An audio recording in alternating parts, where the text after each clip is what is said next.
Now that I'm looking around, I'm like seeing everything that's like crooked. I'm not a tool savvy guy, not even halfway, but like in the middle of stapler stopped working. I mean, I actually have two. Like one of them is jammed and I can't get it to work. The second one, like I bought, it just keeps shooting blanks. It's irritating. So, hi there. It's WhiteLamanite93 here. I may not even use this footage. I'm trying a new habit, I guess, but like this is straight from work. I feel like a hot mess. I don't have high energy. We'll see how it goes. Hey! Hey! What are you doing? What are you doing? What are you doing? No, what are you doing? What are you doing? No, what are you doing? What are you doing? Stop! What are you doing? What are you doing? The hell are you doing out here? What are you doing? What the hell are you? No! No! No! Recently, there's moments in life, I think of Mrs. Doubtfire. Do you ever wish that sometimes you could freeze frame a single moment in your day, look at it and say, this is not my life? When you get yourself in a situation and you're like, what did I do wrong? How did I end up here? Why? Oh, no. This is about a year's pay. What did I do? What did I do? Why is this happening to me? When you're in that moment and you're just like, dear God, it's me again. I know I don't reach out to you enough. Frankly, I don't like asking for things. I don't like making plans because you'll have a sense of humor and you like making fun of what I try and do. And I don't feel like I ask for much, but what am I doing? I don't know what I'm doing. Does anyone know what they're doing? I've spent most of my life defining my job, what I do, as who I am. Now, I already talked about who I am, so now I'm talking about like what I'm doing. Considering it's like a third of your day, sometimes more. I mean, like for me currently, I do 12-hour shifts. After 12 hours, now I'm not saying my job is hard, it's really simple. Well, you take all these cans, you box them and you ship them. Then you box those cans over there, ship them. Then more of them will come in. You box those, you ship those. You take the box, you take it to where it needs to go, and then you bring it back. That keeps the food hot, and like one side of it hot and one side of it cold. It's the food that goes to patients. And sometimes there's dishes involved in the racks that have the trays and the dishes. And basically, you take something from point A to point B, and then bring it back to point A 3 times a day, and you're there for 12 hours. So it's not the most physically demanding job by any means. I think after a while, it just becomes like a mental thing. And of course, it's like any other job where you have drama. It doesn't even pertain to me. It's just the fact that I'm still kind of the new guy, and I'm in a kitchen area with a bunch of women, so drama. But everyone's got their own drama, so we're not gonna go into that. I got a simple job, and where I'm going with all this is that I know I could get comfortable, and I don't want to repeat that. I did that with my last job. Well, I've had multiple jobs. At one point I had 4 jobs. I don't care to do that again. It was exhausting. I'll say that for another time, but I don't care to relive that by any means at all. And it's not bad work, it's just you're doing too much all at once. And it's like good money, but then you don't have the time to spend the money.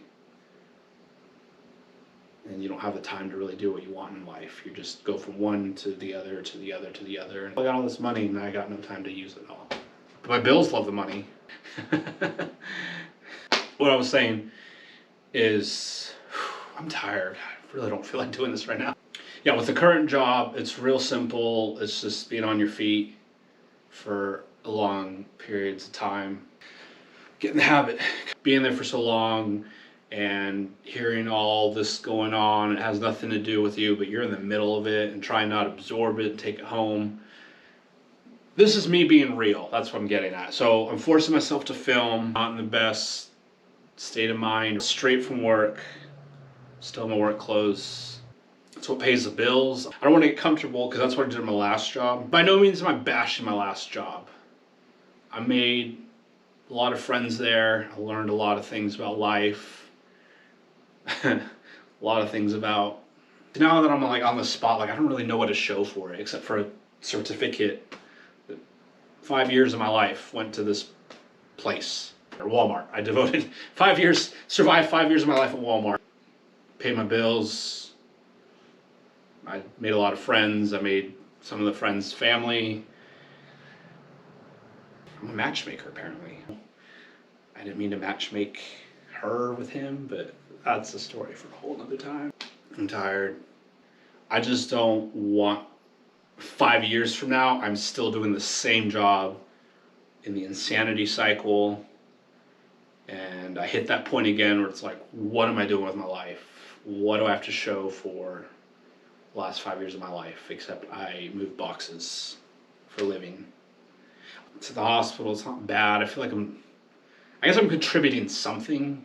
I mean, who wants to listen to me talk about work when you got your own jobs going on? You got your own work problems, and I don't want to complain about my job.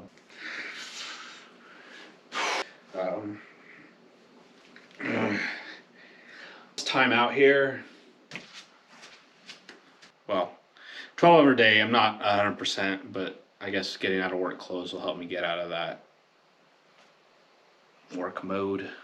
But just gotta, push myself. All right, so to avoid that 5-year rut, I am doing an EMT program, and it starts just a few days, and I don't have a clue what I'm doing. I don't know. I just know that I do want it to work. I want to succeed and try and make a difference. There's an opportunity that presented itself, and I'm just like, I'm gonna go for it. We're pretty much taking like 8 months or 7 months, 6 months, however much like a regular course of EMT training is, and just stuffing it into 7.5, 8 weeks. And then you take the test to get certified. That's what I'll be doing. So I'm not saying that I won't be making content necessarily. It's just like, that's a priority. That's what pays the bills. I guess I'm cautiously excited, if that's the thing. Like, I'm anxious, and I don't know what to expect. So having announced what I'm doing with the EMT stuff, I've had several people actually ask me how they can get into it, how can they apply, and that's great. I actually made a friend at the hospital, told her about it, and she jumped on it, so she's going into it, and we'll be going into that same course together. And upon like telling people, I've had several friends and people passing the hallways at work will be like, well, I feel more comfortable knowing that you're out there, or something like, I feel better if I break a leg or if I get sick or hurt, and knowing that you could be out there to take a call. The thing I've been hearing often was like, oh, that'd be good for you. You look the part. What does that even mean? And a few close trusted friends that I've asked like them that same question, I don't, their words, not mine, was that I look like a fit guy. I mean, yeah, when I suck in. I am the kind of guy that will drop everything and rush to help friends and family in need. I never thought of myself that way. Their words, not mine. I've had some suggest like, oh, you could practice CPR on me.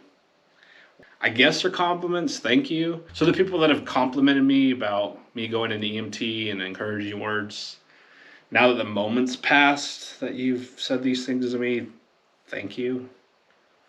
I hope you feel that some way. When I'm receiving this feedback about me going to EMT, and it's like, I don't know how to respond to that. Let's see, outside of work though, because like, there's more to life than work. Most of my life I've taken work too seriously, and I've just made it like consume me and bring it home, and it still is consuming me. And it's like, I'm not getting paid for my time, my energy, and my thoughts off the clock. So looking back, it's like, why am I letting work bother me when I'm not there? Why am I bringing it home? It's what I do to make a living, but it's not my life. I'm trying to figure that one out. Like, when you clock out, it stays out. I know there's more to life outside of work. I just haven't quite figured that out yet. And all I can think is this like goes back to when I go back from my 2-year mission.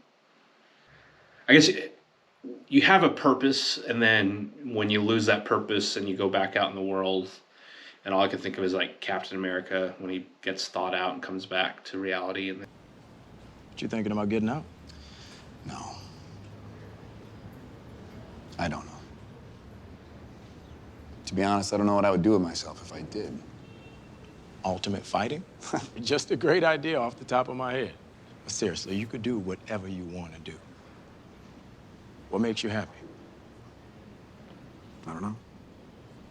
it's like a fictional character. Who really cares? But even though Captain America wasn't necessarily my favorite, one line is just like, this was you, and now it's what, stripping that away, what are you gonna do? And it doesn't have a direction, and that's kind of me. I mean, so coming home from the mission 2015 and we're in 2023, like, I don't know what all I've accomplished since then. Since those last 8 years, how have I found joy?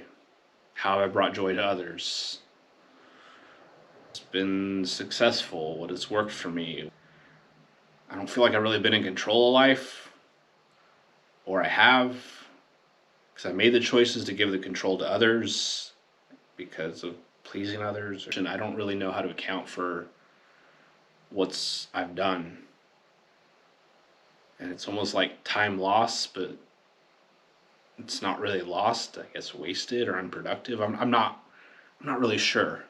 I remember after the mission, my brother and I watching YouTube stuff, people living their lives and just being filmed. And I want to say this is back even before it was all about getting attention and views and subscribers. It just seemed like people doing fun things, and him and I would always talk about, like, we should do that sometime. We ought to start that. And we never did. We didn't know how to get started, how to do it. We just talked about it, but didn't act on it. Like, within the last year, I had a close friend that was kind of the same thing. Like, we could be doing that. We should be doing that. So we started a business together and just dove right in without really knowing. It was just kind of like learn as we go. But it was costly on his part. We tried. And it was like going about it. All I can think of is like comparing it to... We're online and ready. We start the virtual walk around. Importing preferences and calibrating virtual environment. Do a check on control surfaces. As you wish. Test complete, preparing to power down and begin diagnostics. Yeah, tell you what, do a weather and ATC check, start listening in on ground control. Sir, there are still terabytes of calculations needed before an actual flight is achieved. Jarvis, sometimes you gotta run before you can walk. Ready? In 3, 2... It sounds cool in the movie, but it's a movie. I'm not Tony Stark, and he's not real.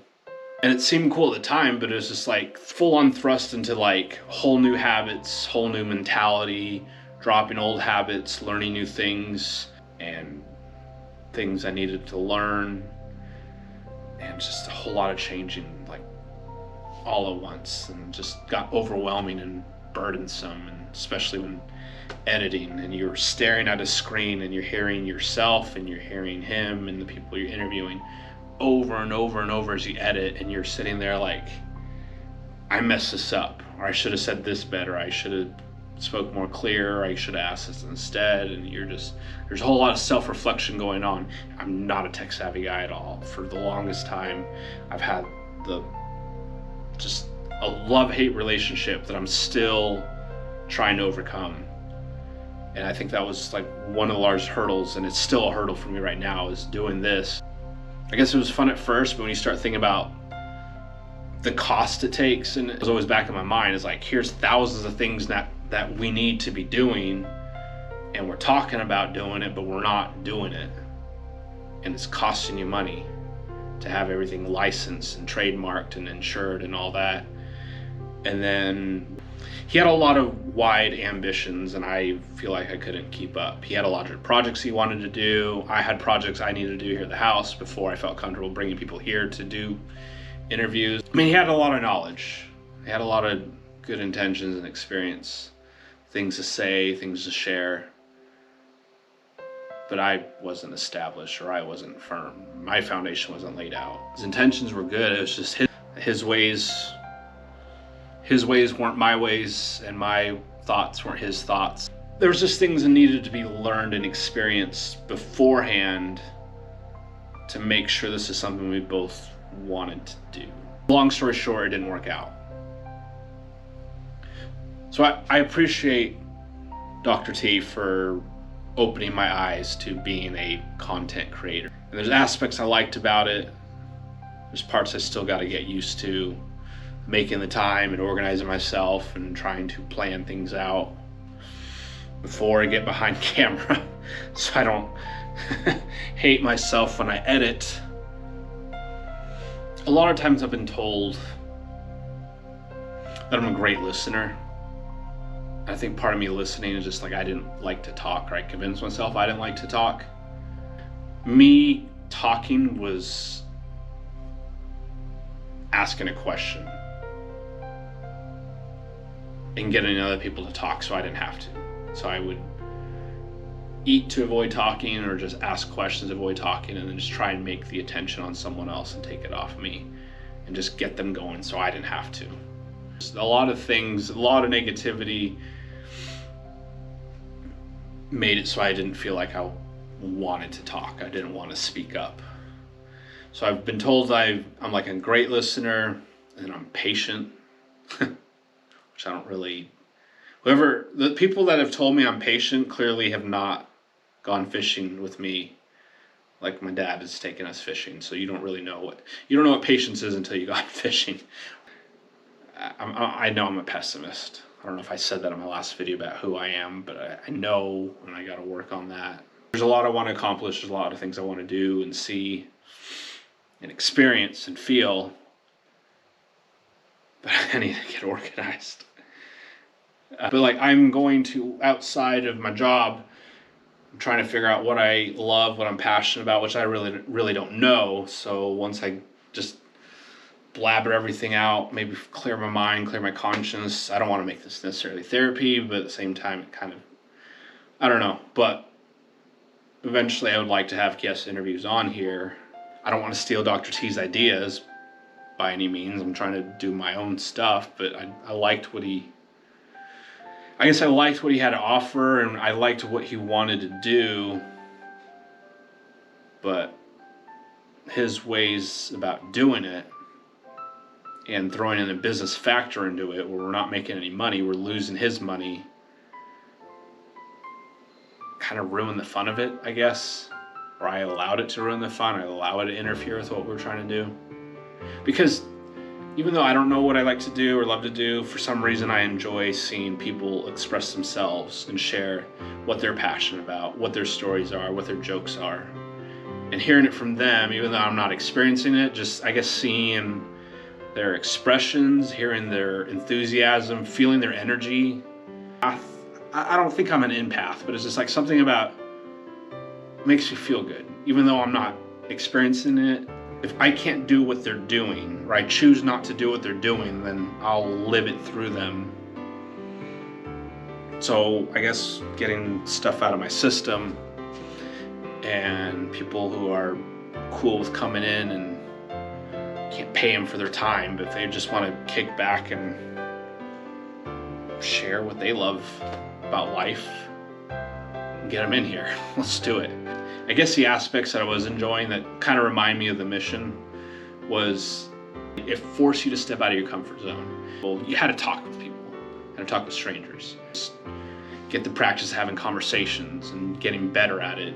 I'd find myself talking to bigger guys that look like I could rip my head off. Guys that would intimidate me is what I'm saying. I found myself talking to them, and I was able to set aside that intimidation that would used to bother me, just ask them questions and get them to open up about what they love doing. I guess the old me would have saw them as a threat, and me getting to know them just made them less of a stranger, I guess, and made me realize they're human too. Yeah, they could kick my ass, but they don't want to. So don't think that they are, or don't see them as they are doing that. And then like approaching women too, me being the guy I am and giving my history, and it's just like, I'm not doing that anymore. I mean, I enjoy talking with women. It's so much easier to follow a conversation or stay with the conversation when you enjoy who you're looking at. I guess they're misreading what my intentions were. Take it however you want. I'm just trying to find someone to do an interview, a podcast, okay? Make it about you. Whatever you feel like you don't get to express about yourself, and try and get people interested in what you're doing. Look, I'm not going to say or do anything that I wouldn't do in front of your boyfriend. You got a boyfriend? Cool. I'm not here for that. I'm here for the conversation. So explain to me why that's so important to you. And I'm not judging you. I just want to understand what comes out of being a pet owner. Help me understand why I should care about animals at a shelter or animals endangered, the circle of life, the food pyramid. Explain it to me. You don't make content out of it. I mean, is that really selfish? You talk about what you want to talk about, you express yourself, share yourself. I'm just the listener because I'm so good at doing that, and I'm so patient, supposedly in theory, not my words. I haven't figured out my niche yet. I haven't figured out what exactly I'm trying to do. I guess it's kind of just test things out, have people come in, share their stories, share their jokes, share whatever they're passionate about so I can feel something. And in time, when I get more experience, then I would like to, you know, I don't know about making a career out of it. I do a job, I do this. I'm fixing up a house, trying to make it livable again. As I do this, perhaps as I hear what people's whys are, what drives them, what gets them out of their bed, what gets them going, maybe in a weird way, it'll help me figure out what my why is. Because right now it kind of feels like I just go through the motions. Do I really look like a guy with a plan? You know what I am? I'm a dog chasing cars. I wouldn't know what to do with one if I caught it. You know, I just do things. I don't know what my why is, so as I allow people to express what their why is, and hopefully, selfishly, I'll figure out what my why is. I'm gonna hate editing this, so I'm gonna cut it off here. Yeah, I'm done. I think I beat that horse off enough.